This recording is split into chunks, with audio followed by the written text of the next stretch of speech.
Bapak, kami mengucap syukur dan terima kasih karena kebaikan-Mu sungguh ajaib bagi kami semua anak-anak-Mu, Bapak. Karena pada saat ini, Bapak, kami ada di sini oleh karena Engkau, Tuhan, oleh karena karya-Mu di kayu salib, oleh karena anugerah-Mu, dan kami dengan iman menerima semua yang telah Engkau kerjakan dalam hidup kami, Tuhan. Terima kasih, Tuhan, pada sore hari ini kami tidak belajar kebenaran firman-Mu, dan Roh Kudus supaya bimbing kami, untuk kami mengerti, untuk kami sepaham dengan Engkau, untuk kami dapat melakukan setiap firman yang kami terima pada hari ini yang daripada Engkau, Tuhan. Terima kasih Bapa, terima kasih Tuhan Yesus, Roh Kudus, Engkau yang mengajar kami pada sore hari ini. Di dalam nama Tuhan Yesus, kita semua yang siap mendengar firman Tuhan berkata, Amin. Saya ingin berbagi pada sore hari ini tentang hambatan tentang hambatan kita ini untuk menerima kebaikan Yesus, kebaikan Bapa kita. Sering kadang-kadang kita sebagai anak, kok rasanya kok Bapak ini kok pilih kasih. Mungkin kadang-kadang kita punya perasaan seperti itu. Kita punya Bapak, punya orang tua yang pasti sayang semua pada anak-anaknya. Tetapi ketika mereka memberi, ketika anak-anak ini menerima kasih orang tuanya, kadang-kadang tidak lengkap tidak sepenuhnya, tidak tahu apakah orang tua ini jangan-jangan tidak sayang sama aku, tapi sayang sama dia. Banyak kendala. Atau kadang-kadang kita punya keinginan-keinginan. Nah, kita baca, kita buka di dalam, ini ayat yang sudah sangat familiar, di dalam Matius 28 ayat 18 sampai 19. Matius 28 ayat 18 sampai 19. Yang sudah mendapatkan berkata amin. Matius 28 ayat 18 sampai 19. Tentunya semua kita sangat familiar dengan ayat ini ya. Saya bacakan. Yesus mendekati mereka dan berkata, mereka ini siapa? Murid-muridnya. Ya. Kepadaku telah diberikan segala kuasa di surga dan di bumi. Kuasa di mana Bapak Ibu Saudara? Di surga dan di bumi. Karena itu pergilah, jadikanlah semua bangsa muridku, dan baptislah mereka dalam nama Bapa dan Anak dan Roh Kudus. Ya. Kita diperintahkan untuk pergi menjadikan semua bangsa muridnya Yesus. Amin. Ini menjadi murid menjadi murid Yesus. Dan kira-kira kalau kita semua ini muridnya Yesus, di sini mengakui nggak kita ini muridnya Yesus? Halo? Amin? Ya. Atau masih ragu-ragu? Saya ini murid atau malah guru ya? Kita murid Yesus. Amin? Nah, kalau kita murid Yesus, di sini dikatakan, jadikanlah semua bangsa muridku. Bapak Ibu Saudara, murid Yesus ini nggak main-main loh. Kita kadang-kadang merasa, apalagi di Indonesia ini, rasanya kita ini minoritas. Rasanya kita ini kecil. Ya. Kayak kalau di suatu event acara yang heterogen, ya, kadang-kadang kita suka minder. Kristen ini kayaknya kecil. Tapi di sini dikatakan apa? Jadikan semua bangsa murid. Kalau kita jadi murid Kristus, kita menjadi sebuah bangsa. Bangsa itu kecil apa besar? Besar. Jadi jangan pernah minder kita jadi murid Kristus. Karena kita masuk di dalam suatu kumpulan bangsa yang besar. Amin.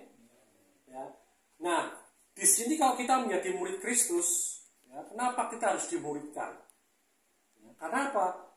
Karena di sini Tuhan berkata, kuasa sudah diberikan kepada dia di surga dan di bumi. Nah, yang menggunakan kuasa itu yang bisa cuma Yesus. Makanya kita jadi murid supaya apa? Supaya kita pun bisa menggunakan kuasa itu. Kita sudah diselamatkan. Kita percaya sama Tuhan Yesus, kita sudah lahir baru. Tapi sering kita berhenti sampai di situ. Sebenarnya kita punya kuasa.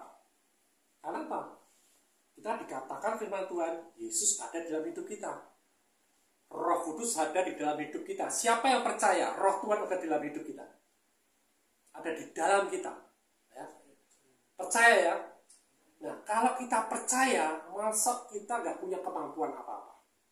Pada roh Tuhan, itu roh kudus itu sama dengan roh yang membangkitkan Yesus di antara orang mati. Amin.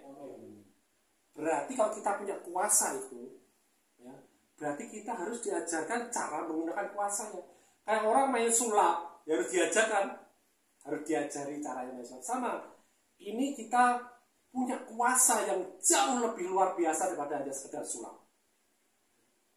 Kita perlu diajar, makanya Tuhan mau kita jadi murid. Nah, terus apa nih penghalang-penghalang kita untuk jadi murid? Ya, kita buka di firman Tuhan di Markus 10 ayat 17.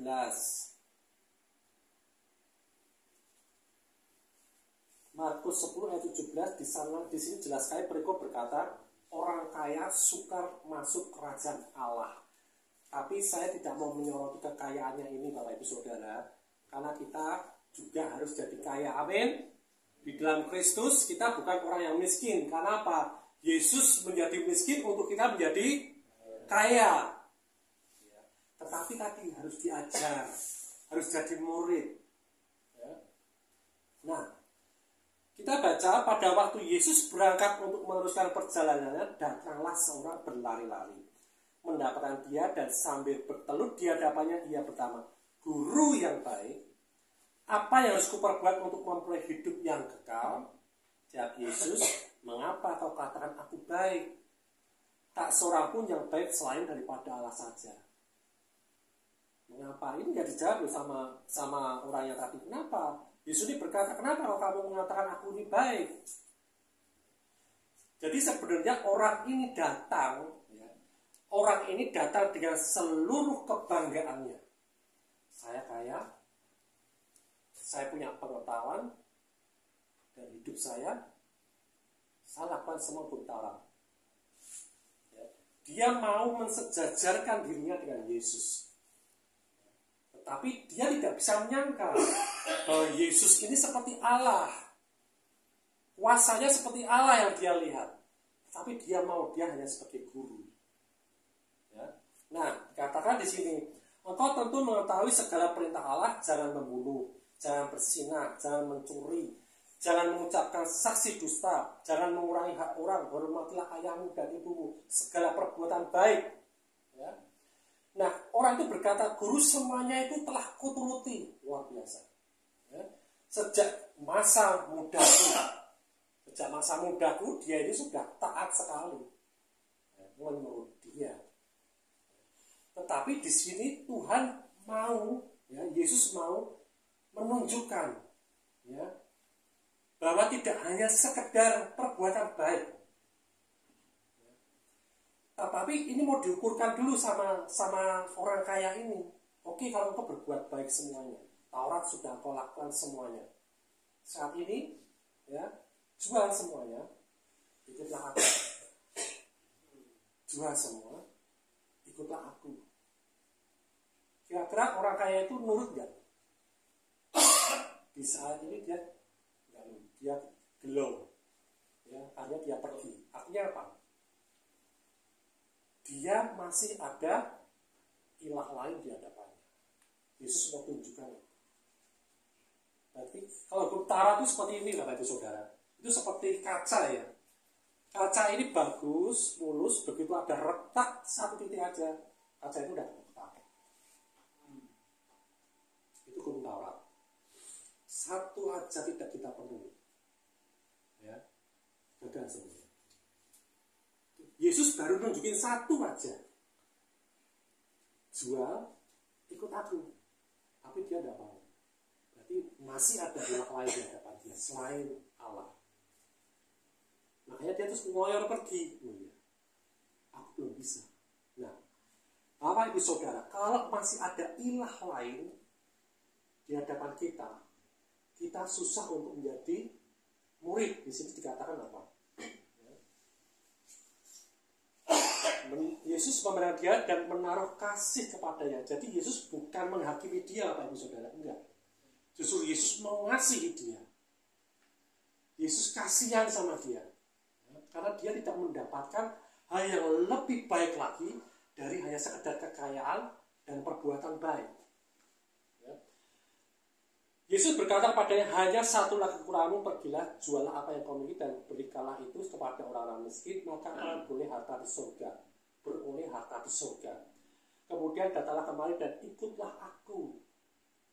Yesus kepengen orang itu ikut dia dan menjadi muridnya, untuk diajari seperti murid-murid yang lain. Tetapi oleh karena orang ini tahu dia bangga dengan masa lalu dia bangga dengan masa mudanya, dia bangga dengan kekayaannya, dan dia tidak mau tinggalkan itu semua. Bapak Ibu Saudara, kalau saat ini kita di tempat ini masih ada kebanggaan dengan masa lalu kita, kesuksesan kita, prestasi kita. Bukan kita nggak boleh berprestasi, Bapak Ibu Saudara. Kita memang harus berprestasi. Kita harus menjadi berkat bagi orang lain. Tetapi jangan sampai itu membuat menghalangi kita untuk datang kepada Tuhan. Untuk kita menerima hal-hal yang luar biasa, yang tak tergantikan. Surga, Bapak Ibu Saudara, yang kita terima. Kalau kita tidak pegang itu semua. Amin. Ya, jadi saat ini Bapak Ibu Saudara, kita mau lihat apa sih penghalang. Salah satu penghalang kita jadi murid Kristus. Karena apa? Jadi murid Kristus tadi, kita akan menerima yang dari surga. Bahkan kuasa Yesus pun kita bisa lakukan. Kuasa Yesus sudah ada dalam kita. Tapi kita belum tahu menggunakannya. Ya. Nah, jadi murid Kristus, kita harus bisa menggunakannya. Amin? Amin. Nah, kemudian ada satu lagi penghalang. Ya. Kita lihat cerita si bungsu.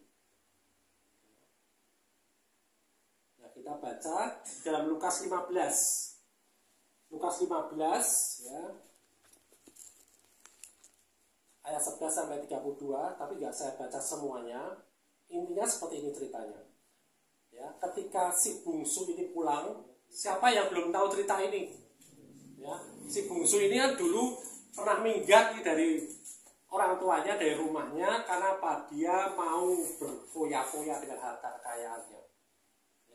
Kemudian dia mengalami kesusahan, dia mengalami kelaparan, akhirnya dia mau bertobat, menyesal. Ya. Menyesal bukan hanya sekadar menyesal. Oh ya, aku bersalah, tapi enggak dikatakan di ayat firman ini, menyesal, aku berdosa kepada Tuhan. Ya, kepada Bapa. Akhirnya dia pulang. Nah, ketika dia pulang, Bapak Ibu Saudara, untung ya Bapak Ibu Saudara, dia ketemu siapa? Bapaknya dulu. Seandainya Bapak Ibu Saudara dia ketemu sama kakaknya dulu, terus apa yang terjadi? Ya. Di Lukas ayat 28 coba kita lihat ya. Lukas 15 ayat 28. Lukas 15 ayat 28. Ya. Ketika si sulung ini pulang nih, kalau dia dengar hingar-bingar di rumahnya ada pesta. Dia tanya nih pada hambanya, ada apa itu? Oh, itu bapakmu mengadakan pesta, adikmu datang. Wah, di ayat 28 berkata, maka marahlah anak sulung itu dan tidak mau masuk. Lalu ayahnya keluar dan berbicara dengan dia. Jadi si sulung ini marah adiknya pulang, diadain pesta. Bapak Ibu Saudara. Bayangkan kalau si bungsu ini pulang, ketemu si sulungnya dulu. Wah, bisa minggat lagi dia, ya enggak? Bisa nggak jadi pulang, ya. Karena apa? Minimal dia jadi, oh ya udah kamu masuk jadi hamba. Karena memang waktu pulang dia kepengen jadi hamba aja, karena dia merasa nggak layak. Ya udah kamu pulang, kamu jadi hamba. Ya. Itu sikap si sulung. Nah, si sulung akhirnya protes kepada bapaknya. Bapak, aku di sini udah bertahun-tahun mengabdi, ya. Istilahnya kalau saat ini kita ini berbuat baik, ya, ke gereja rajin, ya, terus semuanya apa ya, udah benar lah kayak orang kaya tadi, katakanlah seperti itu. Tapi kok hidupku gini-gini aja. Kemudian ada orang lain yang baru bertobat, Bapak Ibu Saudara, Ketika dia bertobat, dia sangat diterima, ya. Tapi dia malah apa? Iri. Nah, bayangin Bapak Ibu Saudara, kadang-kadang apa? Kebesaran kita ini, kesombongan kita ini, ya, prestasi kita, kalau kita nggak bisa mensikapinya dengan baik, itu bisa menghalangi orang untuk datang kepada Tuhan, menghalangi orang untuk mengalami pertobatan, menghalangi orang untuk hidupnya dipulihkan lagi,